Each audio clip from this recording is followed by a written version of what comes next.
자, 현재 금양 측에서 거래 정지에 대한 이야기는 아직까지 나와주고 있으면서 여기에 대한 유상 증자만 7차례 정정을 했다. 사실상 상장 폐지 수순을 밟을 수밖에 없다라고 나와주고 있어요. 자, 그런데 과연 금양 측에서 상장 폐지 이 이슈가 나와주고 있을 때 가만히 있는 기업일까요, 여러분들? 이 내용을 세부적으로 파악을 해볼까 하는데요. 자, 우선은 금양 측에서 최근에 이런 이슈도 나와주고 있었죠. 관리 종목 지정 사유서 공시 의무 위반은 제외시키겠다라는 이슈가 나왔는데, 이러한 내용이 어떻게 보면 금양에게 호재로 다가올 수가 있지 않을까라고 풀이가 되고 있는 거예요. 자, 앞서 금양은 반기 검토 의견, 일금 거절, 공시 의무 위반, 그리고 상장 폐지 사유의 발생 등등 이러한 세 가지 사유로 인해서 관리 종목으로 지정이 되어 있었다라는 거예요. 그러나 이번 변경으로 공시 의무 위반 사유가 제외가 되면서 현재 관리 종목 지정 사유는 반기 검토 의견 거절, 상장 폐지 사유의 발생 두 가지로 조정이 되었다라는 거예요. 그 말이 뭐냐? 지금 이러한 호재 아닌 호재가 금양의 거래 정지를 어느 정도 풀 수 있는 실마리가 되지 않을까라고 풀이가 되고 있는 거예요. 자, 우선은 금양 측에서 만약에 거래 정지가 해제가 된다라고 할 경우에는 자연스럽게 폭등이 나올 수밖에 없는 그런 시너지가 있는 기업이다라고 말씀드리는데, 자, 여기서 핵심적인 내용이 바로 적자 전환을 하고 있었던 동신건설 이야기가 나와주고 있어요. 자, 이 동신건설이라고 하면은 금양이랑 굉장히 긴밀한 기업이다라고 말씀드리는데, 자, 비상근 오너 3세 임기가 연장 타진이 되었다라는 거예요. 자, 이러한 흐름이 나와주고 있을 때 동신건설에게는 어떠한 일이 발생이 됐냐? 사실상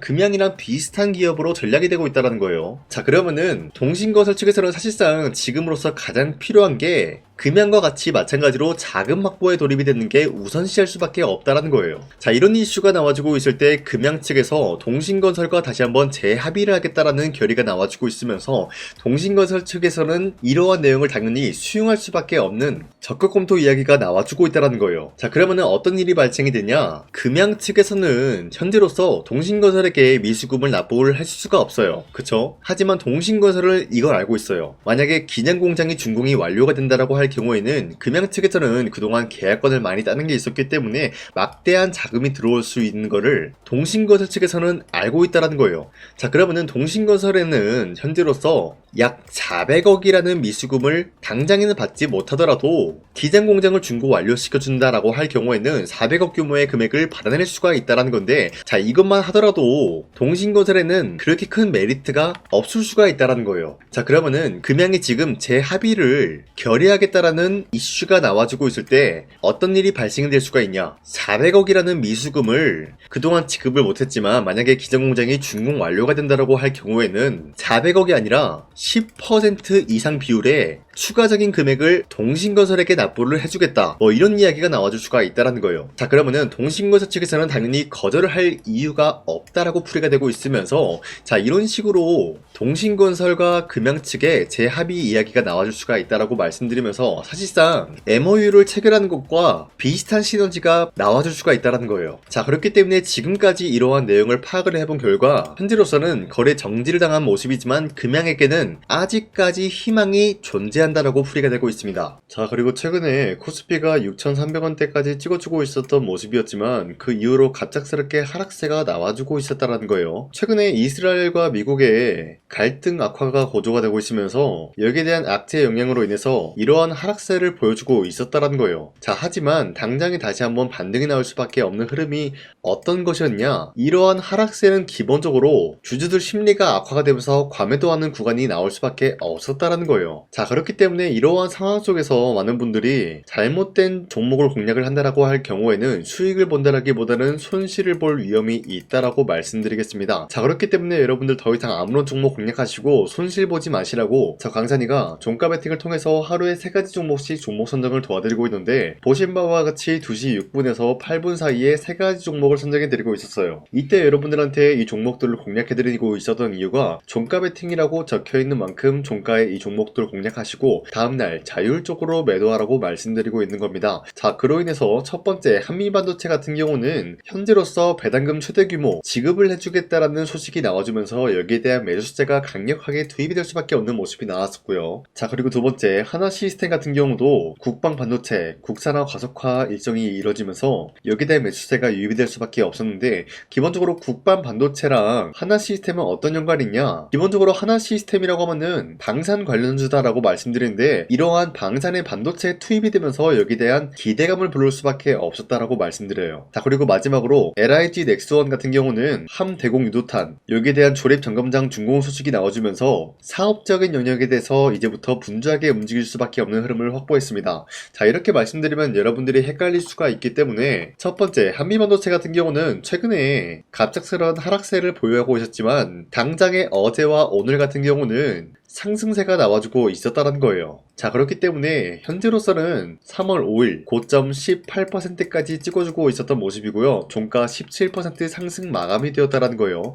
자, 그런데 이러한 종목을 전날 2시쯤에 여러분들한테 알려드리고 있었기 때문에 이때 이 종목을 공략하신 주주님들은 아무리 못해도 20% 이상 상승을 가져갈 수가 있었다라고 판단하고 있어요. 자, 그리고 두 번째 하나시스템 같은 경우도 마찬가지로 현재로서 23% 장대 한번 나오고 상승 마감이 되었기 때문에 여러분들이 최대 노릴 수 있는 구간은 23%에 대한 상승이었다라고 말씀드리겠고요. 마지막으로 LIG 넥스원 같은 경우도 마찬가지로 아래꼬리 말아 올려준 모습으로서 24%까지 장대 한봉이 나왔다는 거예요. 자, 그렇기 때문에 여러분도 충분히 전날에 이 종목 공략하신 주인들은 24%에 대한 상승을 노려볼 수가 있었다라고 말씀드리는데, 자, 어디까지나 이러한 종목들을 하루에 3가지 종목씩 선정해서 여러분들한테 드리고 있기 때문에 여러분도 충분히 이러한 종목을 공략을 할 수가 있다라고 말씀드리겠습니다. 자, 그렇기 때문에 제 영상 화면에 나와 있듯이 구독 버튼 한 번씩만 눌러주신다 라고 하시면은 여러분들한테 하루에 3가지 종목 이런 식으로 선정해드리고 있기 때문에 구독 버튼 한 번씩만 눌러주시고 상단에 나와 있는 제 연락처로 구독을 했다라는 인증으로 구독이라고 문자 한 번씩만 보내주시길 바라겠습니다. 자, 그 이후에 제 영상 구독을 해주신 주주님들한테는 하루에 3가지 종목씩 이런 식으로 선정을 도와드리고 있기 때문에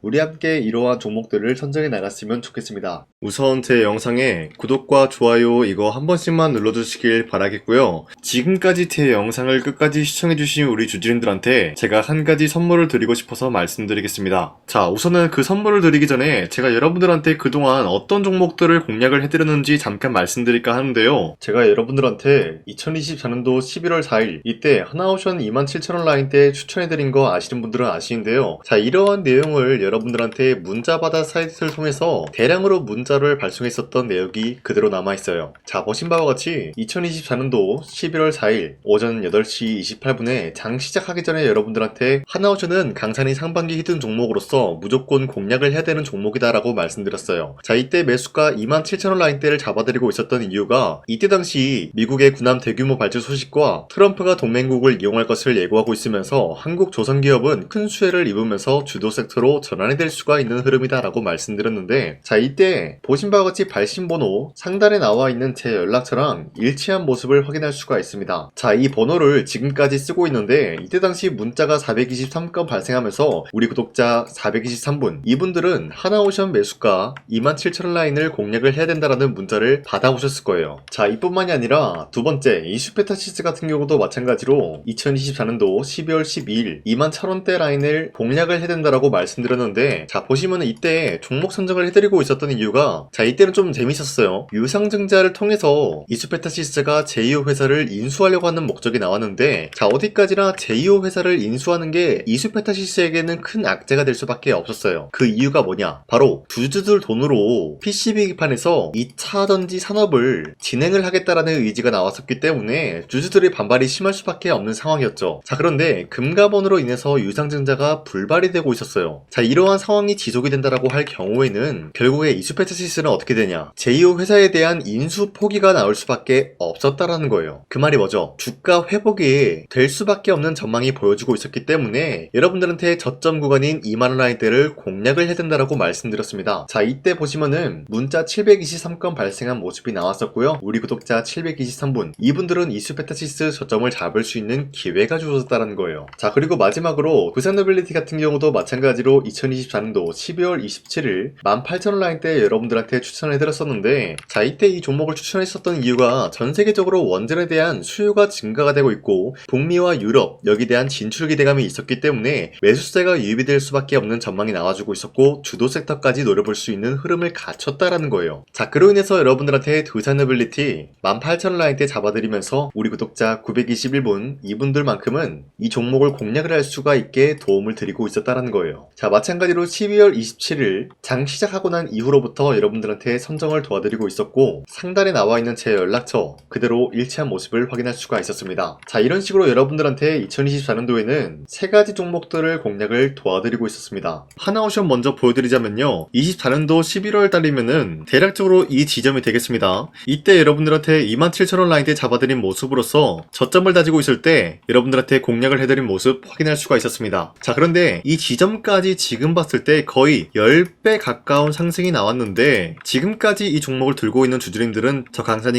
다시 한번 축하드린다라고 말씀드리면서, 이러한 상승 모멘텀은 이수페타시스 역시 마찬가지로 24년도 12월 12일 이때가 바로 이 구간이었는데, 이 종목도 마찬가지로 저점 대비해서 6배 이상의 상승을 만들어 나가고 있는 모습이 나타났습니다. 자, 그뿐만이 아니라 두산에빌리티도 24년도 12월 27일 바로 이러한 부근이었는데, 이때부터 지금까지 확인해본 결과 거의 4배에서 5배 상승까지 충분히 노려볼 수 있는 흐름을 만들어 나갔습니다. 자, 어디까지나 이런 상승에 대해서는 상승 모멘텀이 굉장히 중요하다라고 말씀드리면서, 여러분들이 24년도에 하나오션과 이수페타시스, 두산에빌리티 이 세 가지 종목을 놓치셨다라고 하면은 전혀 아쉬워할 게 없다라고 말씀드리겠습니다. 자, 오늘 말씀드릴까 하는 종목도 이러한 상승 모멘텀을 충분히 갖출 수가 있는 종목이다라고 말씀드리겠고요. 제가 오늘 말씀드리고 있었던 3배 이상 폭등을 기대할 수 있을 만한 그런 종목 바로 말씀드릴까 하는데요. 자, 오늘 이게 말씀드렸던 제가 3배 이상의 폭등 랠리를 만들어낼 수가 있는 그런 종목이다라고 말씀드린데요. 사실상 장기간 동안 하락의 추세가 나와주고 있는 모습이었지만, 거래량 보면 알 수 있듯이 세력들이 하락세가 돌입이 된다라고 하더라도 쓸어담고 있는 모습이 나타나고 있습니다.